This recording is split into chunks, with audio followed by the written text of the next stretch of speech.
Salut, je m'appelle Yann Langlais-Plante. Nous répondons aujourd'hui à 20 questions que les gens se posent sur la SAQ, mais sans jamais oser le demander. Nous avons interrogé plusieurs de nos dirigeants afin de déboulonner quelques mythes sur la SAQ et ses activités, simplifier ce qui peut paraître complexe parfois. Même notre PDG a accepté de se prêter au jeu. Qui sait, peut-être que cet épisode vous permettra de répondre à quelques-unes des questions que vous vous posez aussi sur différents sujets, de mieux comprendre certaines prises de position, certaines stratégies portées par votre SAQ. Et comme la SAQ est un sujet de conversation récurrent, vous serez ainsi mieux outillé et plus connaissant quand il sera question du monopole autour de la table, au 5 à 7, auprès de votre beau-frère dans vos réunions de famille. Vous écoutez Sous le bouchon, épisode 24, 20 choses que vous avez toujours voulu savoir sur la SAQ sans jamais oser le demander. Alors Jacques, merci d'être avec nous. Bonjour. On a déjà un balado qui parle de toi et de ta vision pour la SAQ pour les prochaines années. Édith, Oui. vice-présidente et chef de la direction financière à la SAQ, parle-moi un peu de ton rôle concrètement à la SAQ. En fait, moi, ça fait 15 ans que je suis à la SAQ. Je m'occupe des finances de la SAQ, bien sûr, mais aussi de l'immobilier, de l'approvisionnement des biens et services et de la gestion des prix. Super. Nous avons aussi le plaisir d'accueillir Sandrine Bourlet, vice-présidente de la commercialisation à la SAQ. Sandrine, ça fait déjà un bon bout de temps que tu es à la SAQ. Explique-moi exactement ce que tu fais et ce que ton équipe fait aussi dans l'entreprise. J'aime à dire que je suis en charge de l'expérience client à la SAQ. Mes équipes ont le mandat de bien comprendre les besoins du client et les attentes, de faire la bonne sélection de produits afin de maximiser l'expérience client, que ce soit en magasin, en ligne ou lors de nos événements. Marie-Hélène, bonjour. Bonjour Yann. Marie-Hélène, tu es vice-présidente communication et responsabilité sociétale à la SAQ. Ça mange quoi en hiver, cette équipe-là?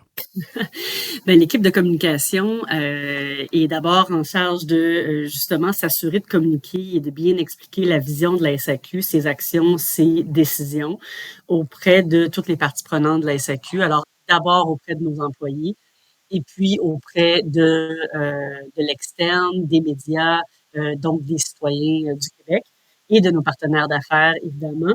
Et puis, on fait plein de choses extraordinaires, comme un beau balado, entre autres. Marie-Hélène, c'est très clair ton mandat au niveau des communications, autant à l'interne qu'avec les parties prenantes, mais j'aimerais que tu me précises un peu plus du côté de la responsabilité sociétale, du développement durable. C'est quoi le mandat de ton équipe à ce sujet-là? En fait, Yann, mon équipe et moi, on est un peu les chefs d'orchestre, si tu veux, de la stratégie en développement durable de l'organisation.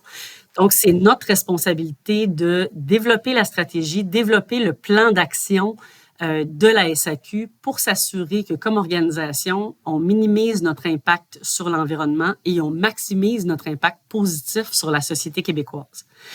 Après ça, c'est notre responsabilité de sensibiliser toutes les divisions à l'intérieur de l'organisation et de les influencer dans ces décisions-là et de les amener à livrer ce plan-là ensemble. Parce qu'évidemment, c'est un travail d'équipe. Donc, toutes les équipes contribuent aux objectifs globaux, mais c'est cette équipe-là qui en est le chef d'orchestre, comme tu nous l'as dit. Exactement.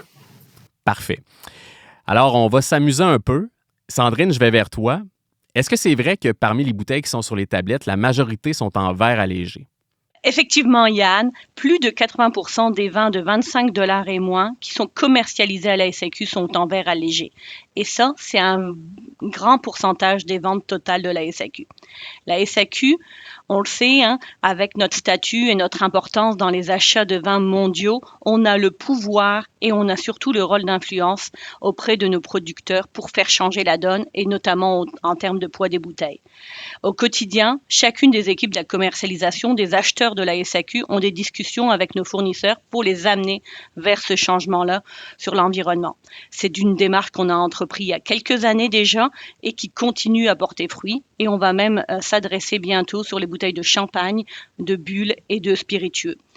On peut même être fier de ça parce qu'on s'aperçoit que les fournisseurs qui ont fait le virage avec nous adoptent ces mêmes pratiques dans le monde entier. Donc, c'est un changement global qu'on opère ici. On peut en être très fier. On a un pouvoir d'influence qui est très, très important. Clairement, on a été dans les premiers et on est suivi. C'est une bonne nouvelle. Yann, si tu me permets, j'ajouterais quelque chose sur cet élément-là. Oui, vas-y. Par rapport à ce que Sandrine vient de dire, ce qui est important de retenir, et vous allez comprendre toute l'importance de ces actions-là que l'équipe de Sandrine met en place au niveau des contenants, c'est qu'on a fait l'évaluation de l'empreinte environnementale, donc des gaz à effet de serre de la SAQ au complet, et plus de la moitié des gaz à effet de serre de la SAQ proviennent des contenants. donc de la fabrication des bouteilles, de leur transport et de comment on en dispose en fin de vie. Alors, l'impact environnemental est vraiment immense. Alors, ça donne une idée de l'importance de ce travail-là que l'équipe de Sandrine fait avec nos producteurs. Merci Marie-Hélène. À toi, Jacques. La société d'État, une grosse machine lourde? Je ne pense pas du tout qu'une société d'État, c'est une grosse machine. Il y a des règles particulières. On gère de l'argent public, donc on doit être attentif. C'est normal qu'il y ait ces règles particulières. Je trouve ça même très sain que la société se dote de toutes ces règles. Mais on n'est pas esclave de ces règles-là. Donc je pense qu'on peut être tout à fait une société d'État, être dynamique, être volontaire, vouloir changer les choses. Les deux ne sont pas incompatibles. On est capable d'être les deux. Parfait, Marie-Hélène, je t'en pose une maintenant. La SAQ n'est pas responsable de ses contenants. Pour la consigne, elle a attendu que le gouvernement prenne le dossier en charge et qu'il s'en occupe. Il y a bien des gens qui pensent ça. Ah, celle-là vient vraiment me chercher, Yann. Tu le sais, c'est vraiment exagéré comme perception, mais c'est très répandu. C'est vrai que les Québécois attendent de voir les gestes de la SAQ dans le dossier de la consigne depuis longtemps. Il y a quelques éléments, je pense, à retenir. D'abord, la SAQ supporte le projet depuis le jour 1, c'est-à-dire depuis le moment où le gouvernement a annoncé son intention en 2019. On a confirmé qu'on supporterait le projet et qu'on allait travailler activement à son succès, ce qu'on fait depuis plus de 4 ans maintenant. C'est sûr qu'il faut aussi se rappeler que ce n'est pas la consigne de la SAQ. C'est un projet de société qui est mené par le gouvernement et la SAQ joue un rôle de concert avec d'autres organisations, avec d'autres producteurs de boissons, avec d'autres détaillants. Mais c'est un projet de société, ce n'est pas le projet de la SAQ. On vient de conclure la phase 1, le 1er novembre, en fait, avec l'élargissement de la consigne à tous les contenants d'aluminium. Ça se passe bien. C'est sûr que la prochaine étape, c'est une grosse phase. C'est la phase 2 qui va inclure tous les autres contenants de boissons, incluant des contenants de matière qui ne sont pas du tout consignés présentement, comme les bouteilles de verre de la SAQ, et pour lesquels il n'existe pas d'infrastructure de récupération, si tu veux. Alors, il y a énormément de travail à faire d'ici mars 2025 pour tout mettre en place, les points de retour. Encore une fois, on fait ça en équipe avec les autres joueurs. On y travaille activement, mais c'est vraiment un travail d'équipe. Pour la SAQ, ce sur quoi on se concentre davantage, c'est beaucoup de trouver des débouchés pour le verre. Parce qu'en 2025, quand la consigne va être en place sur les bouteilles de la SAQ, c'est une très importante quantité de verre de bonne qualité qui va être disponible pour être recyclé et qu'on va devoir recycler. Donc, on travaille beaucoup, par exemple, avec l'équipe de Sandrine pour voir si on pourrait stimuler l'embouteillage local, par exemple, au Québec, pour pouvoir réutiliser ce verre-là localement et en faire une réelle boucle d'économie circulaire. Super, merci. Édith, de ton côté, la consigne aura quel effet sur le prix des produits? Alors, la consigne. Vous savez qu'aujourd'hui, je vais prendre comme exemple une bouteille de vin. La bouteille de vin, elle fait partie du régime de la collecte sélective, donc le bac bleu. Donc, nous, on prend nos bouteilles de vin, on met ça dans le bac bleu. Et ça, il y a un coût déjà pour reprendre tous ces contenants-là et évidemment, essayer de les conditionner à la fin. Ce coût-là est déjà inclus dans notre prix de détail qu'on établit pour nos clients. Le jour où la consigne viendra en vigueur, en fait, il n'y aura plus ces coûts-là dans notre prix. Donc, il y aura une réduction du prix de détail en fonction de ces coûts-là.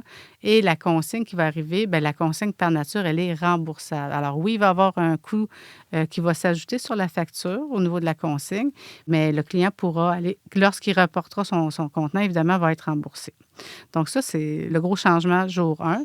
Et éventuellement, on peut s'attendre à ce qu'il y ait un éco-frais. Donc l'éco-frais, je vais faire le parallèle avec lorsqu'on achète des batteries, des pneus, un téléviseur. Il y a un éco-frais qui est chargé par le système de consigne pour financer tout ce système-là de reprise et de valorisation des matières.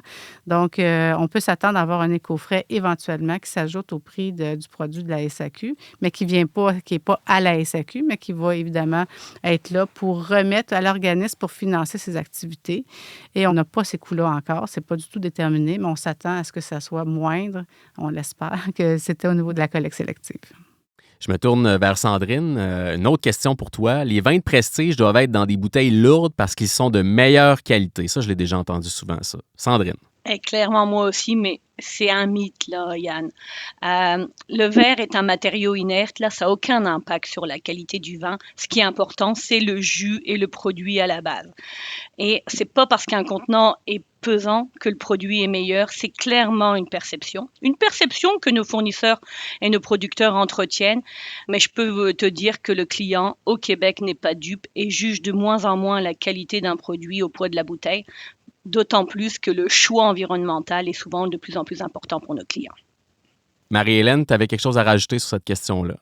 En fait, quand Sandrine dit que les consommateurs québécois sont de moins en moins dupes par rapport aux préoccupations de qualité dans les bouteilles, j'ajouterais que non seulement ils sont de moins en moins dupes, mais ils sont aussi de plus en plus sensibilisés à l'impact environnemental des produits et des contenants qu'ils achètent.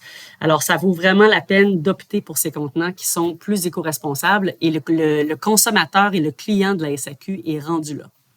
Une autre chose que j'ai déjà entendue, Marie-Hélène, puis cette question est à toi. Est-ce qu'on doit vraiment croire à l'électrification de votre flotte de camions à la SAQ?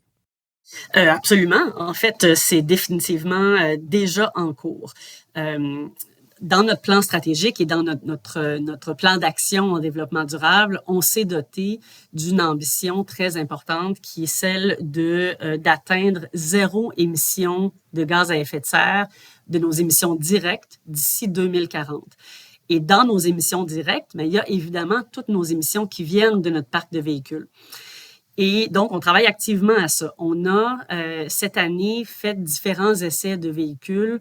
On s'est procuré, par exemple, notre premier camion remorque qui il est entièrement électrique, qui a déjà commencé à faire des livraisons à Montréal. Alors ça, c'était assez excitant. On travaille également à s'approvisionner avec d'autres types de camions. C'est sûr que le défi qu'on a, Yann, au niveau de l'électrification de notre parc de véhicules, c'est que le produit qu'on transporte est excessivement lourd. Alors, c'est sûr que ça prend une capacité de batterie, par exemple, et une puissance de moteur qui est suffisante pour nous permettre, par exemple, de monter les côtes de Charlevoix avec une remorque de 53 pieds pleine de bouteilles pleines. Alors, c'est très lourd. En attendant que la technologie de ces camions-là soit disponible et soit adéquate pour répondre à nos besoins, on est aussi en train de tester des camions au gaz naturel renouvelable qui vont nous permettre une certaine transition, donc qui vont nous permettre d'avoir des véhicules qui émettent moins de gaz à effet de serre en attendant de pouvoir avoir des véhicules qui n'en émettent pas du tout. Super, merci. Bien hâte de monter la côte de la Miche avec toi dans un camion électrique de la SAQ. C'est un engagement. C'est un engagement, parfait. On revient vers Jacques maintenant. Est-ce que c'est vrai que les vins sont plus chers à la SAQ que partout ailleurs sur la planète? Alors, partout ailleurs, c'est sûr qu'il y a des endroits dans le monde où le vin est moins cher qu'à la SAQ, notamment parfois quand on achète dans les pays d'origine. Je dis parfois parce que ce n'est pas systématique, mais est-ce que la SAQ est le moins cher de la planète? La réponse est non. Mais est-ce qu'on est systématiquement plus cher que tout le monde? La réponse est non, évidemment non. On est très attentif, on veut se comparer et on a beaucoup investi dans nos prix de vente. On a mené énormément d'efforts sur notre propre efficacité pour pouvoir réinvestir dans nos prix. On a fait un changement assez majeur dès 2017. Donc, on est particulièrement attentif pour s'assurer d'offrir les vins et les spiritueux à un prix juste. D'ailleurs, le prix juste, c'est une de nos promesses clients et on suit ça de très, très près. C'est toujours difficile pour un détaillant de justifier qu'il a des prix justes. Nous, on n'est pas dans la justification, on est dans le travail. Toutes les équipes travaillent très fort pour atteindre ce prix juste au quotidien. Sandrine, je continue avec toi. Une autre question. Plusieurs Québécois pensent que la SAQ ne fait que très peu de place aux produits d'ici. On en a déjà parlé d'ailleurs dans un balado de Sous le bouchon. C'est vrai ou c'est faux?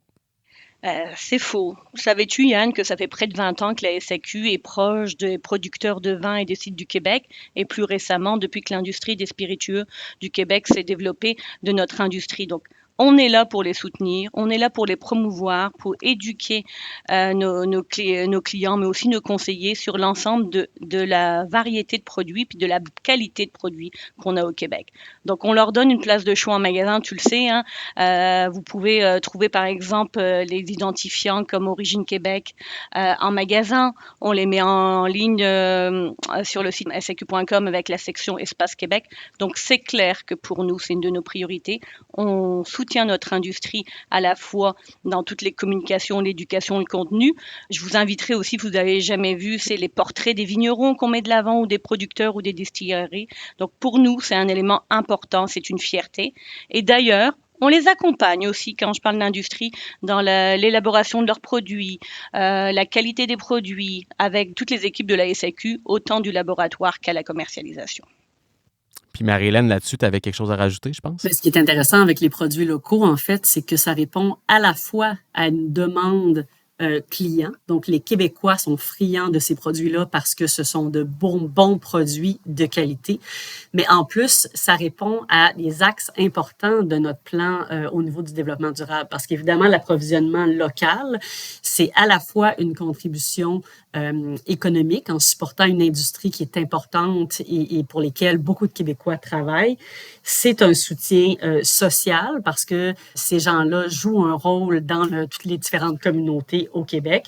Et évidemment, c'est aussi une action environnementale parce que l'approvisionnement local et les vins produits ici ont quand même une empreinte plus petite que ceux qu'on importe d'un peu partout dans le monde. Super. Édith, à toi de répondre maintenant. L'achat d'un produit portugais transigé en dollars canadiens par la SAQ est-il aussi sensible à la variation de la valeur de la devise? Donc, la réponse, c'est oui. Le producteur portugais, il faut comprendre que ses coûts sont en euros. Donc, s'il décide de vendre ses produits en dollars canadiens à la SAQ, il prend le risque de change. Maintenant, la devise d'euro peut se bonifier ou se dévaluer par rapport au dollar canadien et c'est là où est-ce que nos acheteurs se mettent au travail pour soit demander au producteur de baisser son prix d'achat en fonction de la fluctuation de la devise ou on s'attend à ce que notre fournisseur nous demande une hausse du prix selon la situation. Sandrine, une autre pour toi, puis celle-là, je sens qu'elle va titiller un peu, là. La SAQ, c'est un monopole, donc elle n'a pas besoin de faire de publicité. Pourquoi on fait ces dépenses en publicité, en promotion? Ça peut sembler inutile. La fameuse question, Yann, et tout. Écoute, être proche de ses clients, est-ce que c'est inutile? C'est important pour nous de rentrer en communication avec nos clients, nos consommateurs, de les éduquer et de mieux les connaître. Donc, pour moi, c'est pas inutile. Notre mandat, tu le sais, c'est de bien servir chacun des clients. Donc, pour bien servir chacun des clients, ça se passe en magasin, mais ça se passe aussi par le biais des communications et de mieux le connaître. D'ailleurs, on a lancé le programme Inspire il y a quelques années, justement, pour mieux connaître les goûts des clients et mieux répondre et satisfaire ses attentes. Donc, non, ce n'est pas anodin. C'est important de garder la relation puis d'être proche de nos consommateurs. Et on profite aussi de nos campagnes pour rappeler des éléments importants, comme nos normes en termes d'éthique de vente, notre partenariat avec les banques alimentaires, de promouvoir les produits du Québec. Donc, clairement, être proche de nos clients, entrer en leur relation, leur offrir ce qu'ils désirent, c'est une nécessité. Marie-Hélène, je me retourne vers toi. Là, écoute, c'est quelque chose que moi, j'ai entendu souvent, puis je pense que nos auditeurs aussi. La SAQ, c'est juste une vache à lait. Son seul objectif, c'est de livrer son dividende chaque année au gouvernement. Ça aussi, c'est une question qui nous revient souvent. En fait, c'est vrai que la SAQ contribue de façon économique, de façon importante au Québec. Tu vois, par exemple, l'an dernier, on a remis près d'1,5 milliard de dollars au gouvernement du Québec. Et évidemment, c'est une somme qui, après ça, est utilisée pour les diverses missions de l'État, que ce soit la santé, que ce soit l'éducation ou autre.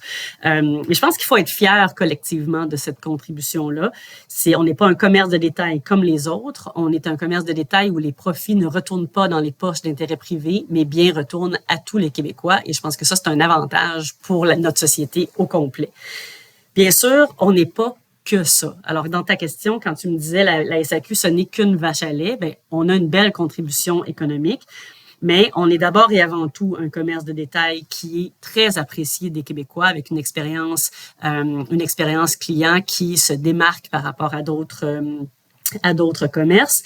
Et on considère que notre contribution est beaucoup plus large qu'économique. Au niveau sociétal, bien sûr, je le disais tout à l'heure, on s'est doté d'une bonne feuille de route au niveau de notre impact environnemental et sociétal, que ce soit à travers nos dons et commandites, par exemple, à travers notre implication avec, par exemple, la cuisine collective Hochelaga Maisonneuve, qui opère un immense potager ou une ferme urbaine sur nos terrains.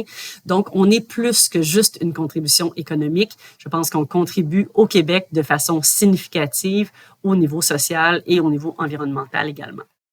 On nous dit que le Québec est une destination que les producteurs affectionnent particulièrement, que plusieurs événements internationaux font un passage au Québec plutôt qu'ailleurs.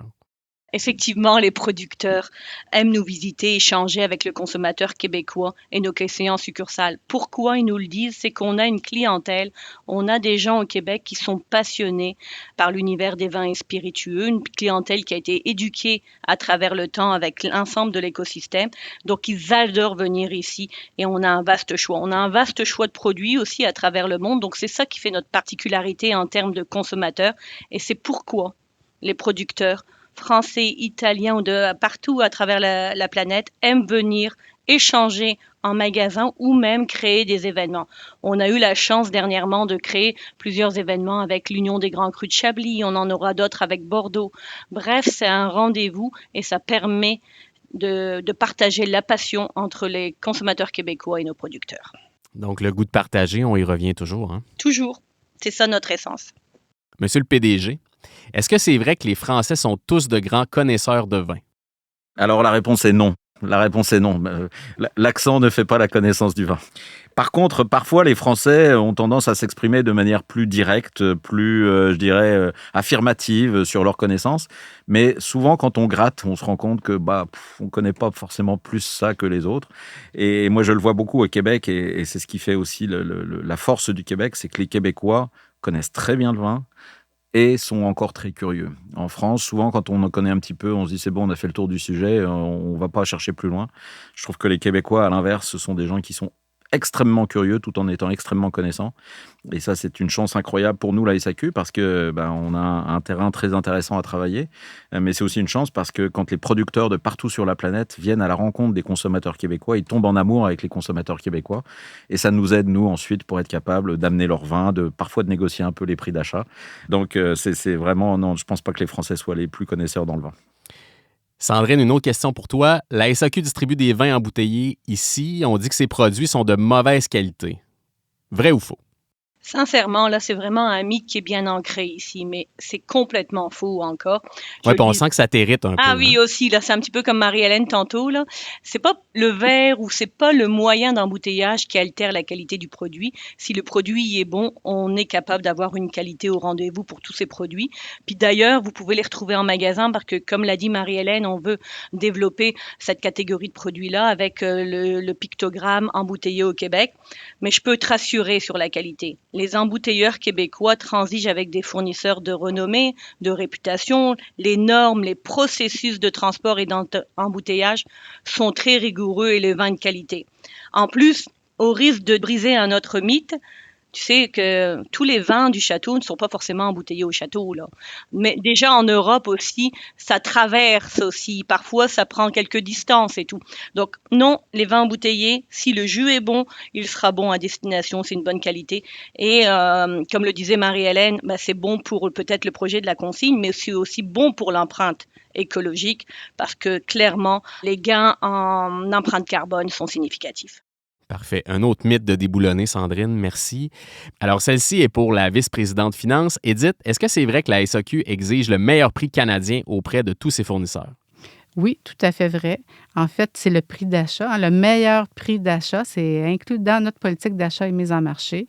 Et en fait, la seule nuance que je dirais de ce côté-là, Yann, c'est que il y a le volume qui est en jeu. Donc, c'est sûr que c'est le meilleur prix canadien au niveau du coût d'achat, mais en fonction du volume acheté. Fait que je vais donner un exemple. Si tu achètes 100 caisses d'un produit versus si tu en achètes 1000, bien évidemment, la négociation, tu vas être capable d'aller chercher un meilleur coûtant pour tes 1000 caisses que pour tes 100 caisses. Et en fait, c'est le meilleur prix en fonction du volume acheté partout au Canada. Puis ça, dans le fond, ça répond à notre promesse client d'avoir un juste prix en tout temps. Une question qui touche autant Sandrine que Marie-Hélène. L'aide alimentaire comme cause d'entreprise, c'est pour vous donner bonne conscience? Le goût de partager et de redonner, ça a un sens très fort à la SAQ. Et à la SAQ, on pense qu'avant de bien boire, il faut bien manger. C'est pourquoi on est partenaire des banques alimentaires depuis 2011. Et je peux même te dire que depuis tout ce temps, on a remis plus de 16 millions aux banques alimentaires. Donc, l'aide alimentaire, c'est un élément incontournable, mais ça ne se limite pas aux banques alimentaires, Marie-Hélène, n'est-ce pas? Ce qui est intéressant avec notre cause d'entreprise, qui est l'aide alimentaire, c'est qu'on peut à la fois avoir un impact sur le Québec au complet à travers notre partenariat avec les banques alimentaires du Québec et avoir un impact très local, notamment dans notre arrondissement à Montréal où nos installations, notre bureau chef, notre centre de distribution sont installés. On est situé, nous, ici à Montréal, dans l'arrondissement d'Hochelaga-Maisonneuve. C'est un arrondissement où, il y a des défis, certains défis sociaux et en plus, c'est un désert alimentaire. Donc, on a fait un partenariat avec la cuisine collective Hochelaga-Maisonneuve, qui est un super bel organisme. Et ce sont eux qui gèrent, si tu veux, notre ferme urbaine qui est installée sur nos terrains et qui nous permet de cultiver et de récolter près d'une dizaine de tonnes de légumes chaque année et de les redistribuer après ça aux familles dans le besoin dans notre arrondissement. Alors, comme tu peux voir, c'est à la fois une contribution provinciale et vraiment à l'échelle hyper locale aussi. Super. Sandrine, tu as vraiment beaucoup de questions. Je t'en pose une autre. Certains prétendent que vous avez l'intention de développer davantage le service en ligne au détriment des succursales. Donc, d'avoir moins de succursales sur le territoire puis d'avantager le service en ligne. C'est vrai, ça? Non, Yann, tu le sais, notre raison d'être, c'est de bien servir tous les clients de la SAQ. Et pour bien servir tous les clients de la SAQ, on doit s'adapter aux attentes du client qui évolue. Je te rassure, les succursales, les conseillers restent l'axe central de l'expérience client à la SAQ. Nos clients aiment jaser avec le monde en magasin, nos employés, et recevoir un service personnalisé, ça fait aucun doute pour nous. Par contre, certains de nos clients, là on l'a vu dans les dernières années, aiment magasiner en ligne et on doit les satisfaire aussi. Donc on va travailler sur les deux côtés, mais c'est pas l'un contre l'autre, c'est ensemble qu'on va offrir tous les services les plus adaptés pour répondre aux besoins de chacun de nos clients. Donc, les deux vont coexister tant aussi longtemps que le client le demande. Parfait. Jacques, j'en ai une dernière pour toi. Est-ce que le modèle du monopole de la SAQ est périmé? Non, pas du tout. Pas du tout. Je ne crois pas du tout. Il n'y a pas de date de péremption. En tout cas, je ne l'ai pas vu sur l'emballage. Puis, je ne crois pas que le terme de monopole définisse vraiment l'action des sociétés d'État. C'est certain qu'on a de grands pouvoirs parce que, évidemment, on est les seuls à pouvoir importer des vins et des spiritueux au Québec. Donc, évidemment, ça, c'est un énorme pouvoir. Mais on a aussi de fortes responsabilités. On s'en acquitte fort bien. Et je ne crois pas du tout que ce soit un modèle qui soit passé de date. Je pense qu'on peut réinventer ce modèle de manière très régulière. Et la SAQ l'a démontré depuis maintenant plus de 100 ans. Merci. Sandrine, la SAQ profite de chacun des événements qu'elle commandite pour monter des bistrots puis faire des profits en dehors de ses succursales. C'est comme si on créait de petites succursales de la SAQ au festival d'été, au festival de Trois-Rivières, dans d'autres événements. T'en penses quoi? Au contraire, la SAQ est présente dans plusieurs fêtes et festivals. Notre contribution, elle est simple. On offre gratuitement les produits dans les bistrots de la SAQ aux partenaires et 100% des recettes faites par le bistrot sont remis à l'organisation du festival pour bonifier le festival, pour inviter les artistes ou toute autre activité. Donc non, Yann, on ne prend pas ces profits-là pour nous. C'est notre façon de contribuer, de redonner à la communauté en leur offrant des activités externes. Merci.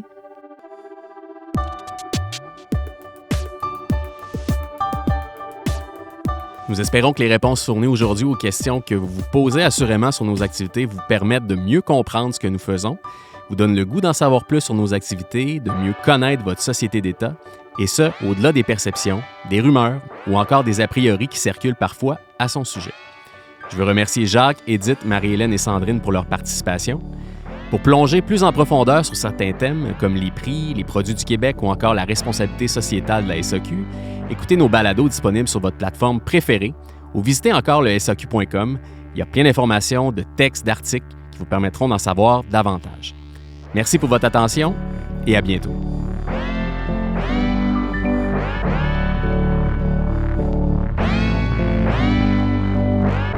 Le balado Sous le bouchon est une production de la SAQ en collaboration avec Magnéto. Idée originale Yann Langlais-Plante et l'équipe des affaires publiques et communications de la SAQ. Inspiration pour le titre de ce balado, Woody Allen. Réalisation, Linda Bouchard. Prise de son, montage, mixage et musique, Antonin Viss. Un merci spécial à Linda Bouchard et Marie-Claude Nantel pour le contenu de cet épisode. Abonnez-vous et parlez de Sous le bouchon autour de vous. Je suis Yann Langlais-Plante. Merci de nous avoir écoutés.